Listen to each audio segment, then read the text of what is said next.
we cannot make profit, and by me, I mean the airline cannot make profit. We cannot sustain the operation. So you can only have a short-term gain on lower pricing. I'm talking to the shippers right now. So what is important is a balance of a good price and a good volume for airlines to be able to participate and continue to believe in the India market. There's many cargo carriers in the world till today that they don't operate to India because they perceive India to be a low yield market. Now, today, if those carriers were operating, you would not have the kind of crunch that you're having today, right? But because year round, our business is always subject to a lower price, those carriers don't want to come and bring their freighters, right? And when the market goes up, there's only a 2 or 3 months that, which is by the time they get to know, hey, India is hot, it's already too late, to react. So I would say that don't hunt for low pricing. That's what I would say to everyone. Everyone needs to survive and make margin. And if they don't make margin, they will run away from this market. And in the end, the shipper has to pay a lot more to their regular suppliers to get access to capacity. Hi everybody, this is Libin, Chacko, Kurian from Stat Media Group. We are here in Mumbai for Air Cargo India 2024. I'm joined by Prithviraj Singh Chug. He is the Chief Executive Officer of Group Concorde. Group Concorde is one of the prominent air cargo GSAs in Asia Pacific regions. Prithvi, thank you so much for joining us today. Thank you, Libin. Thanks. It's a pleasure to be here. 2023 has been a very tough year for the air cargo market. There was an increase in the capacity, a decrease in demand, and there is a decrease in yields as well, for example. How a Group Concorde performed? Give us an idea about it. So, Libin, actually, 2023 was a tough year indeed, but it was a tough year in some markets and it was a good year in some markets. And I will tell you why, because the e-commerce business was still booming in Asia. And basically to the Asia-US lane did pretty well. Now, we don't do a lot on the Asia-US lane yet, but because of the boom, overall the market was still high in Asia. But the Indian subcontinent was definitely a little bit low. Some of the Southeast Asian countries also face the heat of the low demand, or rather I would say the high supply, because 2023 was the first year after COVID when things normalized and there was a lot of capacity on the market. And no matter how hard airlines tried to keep the prices up, in the end, the shippers are, very smart and they know how to find ways to get the forwarders to find them cheaper rates. And slowly, that's how the cookie crumbles. And finally, we see that there is a little bit of normalization from the shipper's perspective, the good normalization from the airline's perspective, back to the, harder days. But yeah, so that's what happened in 2023. I would say it was a balance, though there was volumes, but yeah, the yields were in pressure. Okay. Can you also give us an idea about the peak season, for example? That's a season where all the airlines and air cargo market really look forward to. And the last time when my editor, Reggie John, interviewed you, it was the previous peak season and there was no peak season is what you mentioned, for example. How was this peak season, for example? Yeah, 2022, there was definitely not much of a peak. But 2023, there was a peak. We felt it. Partially in the end, like now we talk about India, if for example, like maybe that's also a question that you might have, is that Red Sea is impacting, the overall demand and supply. Maybe I'm wrong on this, but I understand that 98 or 99% of global freight moves by ocean, right? Only 1 or 1.5% moves by air. Now, if 1% more gets converted into air, you're talking about doubling the volumes, right? So obviously, India only doesn't ship westbound, they also ship eastbound. But yes, business going beyond into Europe and North America by ocean, a lot of it is getting converted to air right now. And that's why business is good at the moment. But I don't see a lot of that impact also in Asia for the Red Sea because they move from the Pacific. So, it's directional. I was talking to some of the freight forwarders and airports and airlines, for example. What I could see is there is an increase in cargo moving through these airports, and there is backlog also. And for example, in Dubai, Dinata gave a 48-hour embargo for cargo, for example. So there is also more cargo coming into these airports, Indian airports like Bangalore, Delhi, and Mumbai, for example. What are you observing from your business? Can you give us an idea about that? just because of the Red Sea issue? Oh yes, because like I said, the business right now is definitely increasing in tonnage. It definitely does not mean that more high yield business is coming to the market. And what I mean by high yield is the commodities are not as expensive, because things that move by ocean are definitely cheaper than things that move by air. So it becomes very difficult for shippers at this time to decide that they want to go for air. So yes, volume is increasing. Airlines are full at the moment. We also, as a GSA, we do a lot of interlining business, and currently our airline partners also don't have space. So it is a difficult time for shippers and then their forwarders.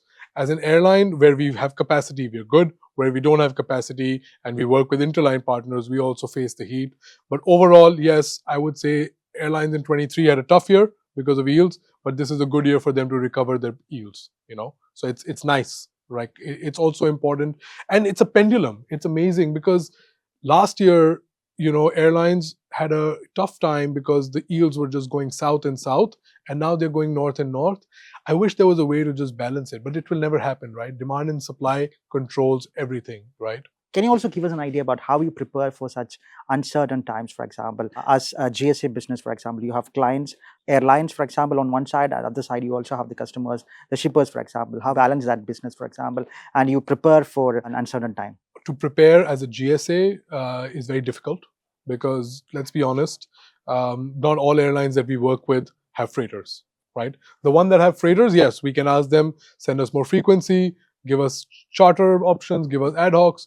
But in the end, the ones that are passenger flights, like, scheduled passenger flights, for them it's very hard, because the passenger demand is also very strong. So they have to prioritize where to fly the planes based on passenger. Yes, sometimes we work with airlines who fly a narrow body, and then we ask them, can you give us an upgrade to a wide body? Stuff like that helps, but in the end, nothing beats a freighter at this time. So the airlines we work with who have freighters, that's where the cream is. Tell us about the recent growth of Group Concorde, your business, particularly in India, and what are your insights about the Indian market? What is happening in the Indian market right now? For us, our India business is still very strong, but slowly, our Asia business is, because that's so we always see India versus overseas. Like if I talk about an internal accounting overview, when I sit with my finance for a finance meeting, they always tell me India performed this and overseas performed this. But now over the last few years, I see that overseas, because it's a culmination of 12 or 13 countries, is now outperforming the Indian market, for us. Also, India is a low yield market traditionally. So if anything here is $2, is $4 in Asia, right? So then that also makes a difference. Whether we are working on a commission model or a net model, like in the end, the margins, the higher the rates, the more the margins. So yeah. Yeah, can we also get a bit deeper into the Indian market, because particularly from a future point of view, what will be happening in the Indian market and what we can expect from the Indian market? For example, the cargo market has set an ambitious target already for itself, but there are also challenges, right? So how you perceive that market as such? The Indian market's challenges are always linked to better quality of commodity, that needs to be exported by air. That has already changed amazingly in the last 10 years. When I joined Group Concorde in 2013, and I would see the flights that we sell, I would see a lot of garments. And that's completely changing a lot. I'm from Delhi, so I know a little bit more about the Delhi market than even other parts of India, considering I'm from there. And Delhi was largely a garment exporter, and now I see pharma, I see auto parts, I see tons of industrial material. So customers want better service, and that's how the challenge is now. The challenge is more capacity. In the next coming years, we need more capacity, and that only doesn't mean just airline capacity. We need more warehouse capacity at the airport. We need better handling, and stuff like that. So I think overall India is in a good place. Our honorable civil aviation minister has made a target to reach 10 million tons by 2030. So yeah, we're on it. I think we will do our best to to contribute to the supply chain with more capacity, or telling our airlines to fly more. And of course, it's the government and the industry that needs to continue to grow. Can you also compare the Indian market with the other markets that you say overseas, for example, that you combinedly say? Can you specifically talk about some of those markets, particularly in South Asia or the Asian markets, for example? It's all really, I've realized in the last 11 years, everything has two factors. One, type of commodity, and B, demand and supply. The very fact that demand and supply, if it's balanced, even if it's a little imbalanced, the rates will always be good, airlines will be profitable, and they will continue to operate. The second point is type of commodity. Like I said, if we have good commodities in the market, the rates will be good.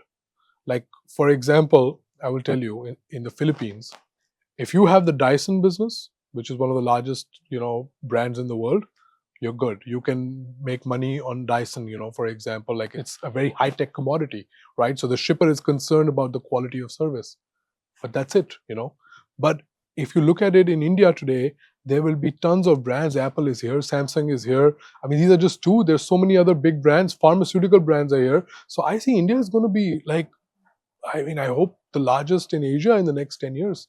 I mean, it's not going to be easy to surpass some of the big Asia competitors, but I mean, we're going to have a niche of our own. We also have a very big advantage. We are closer to the Western world from Far East, right?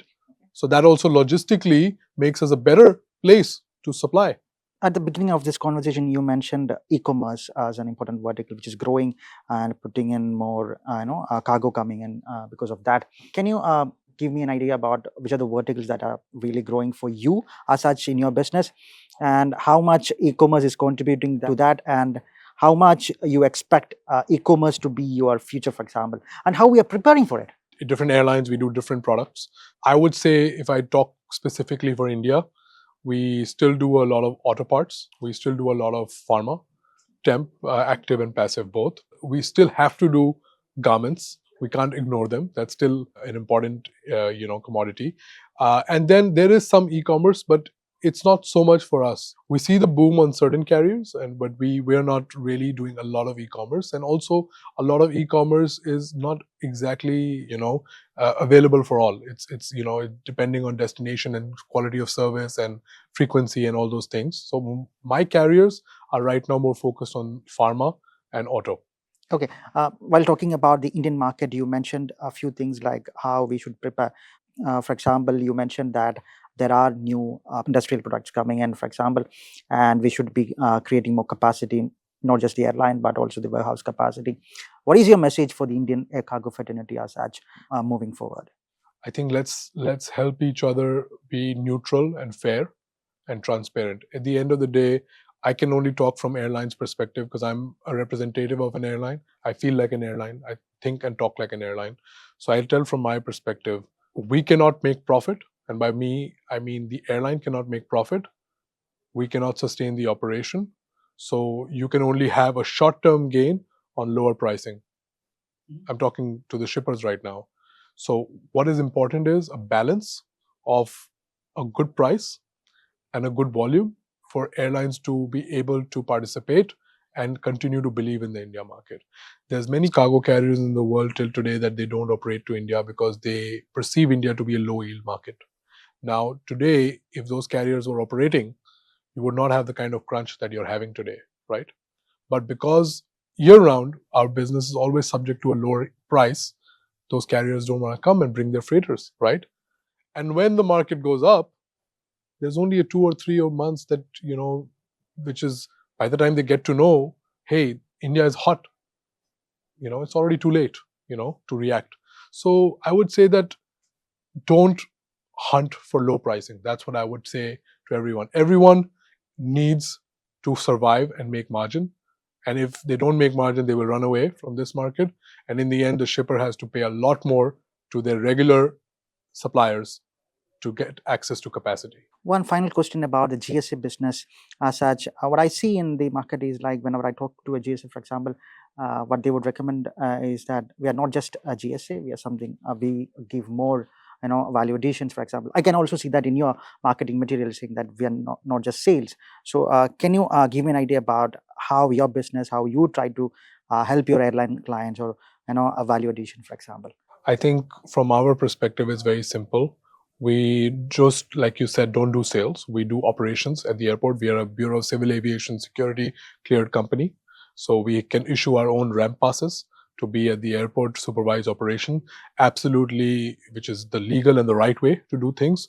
And we're one of the very few companies that can do it. I don't know the other companies that can. So I would say that, and I don't want to say that we're the only ones. I think we are one of the only ones so who has this license. And also we take care of any permits that are required, and we do the permits and the sales part in other countries, and ops we do just on the outside coordination in other countries in Asia.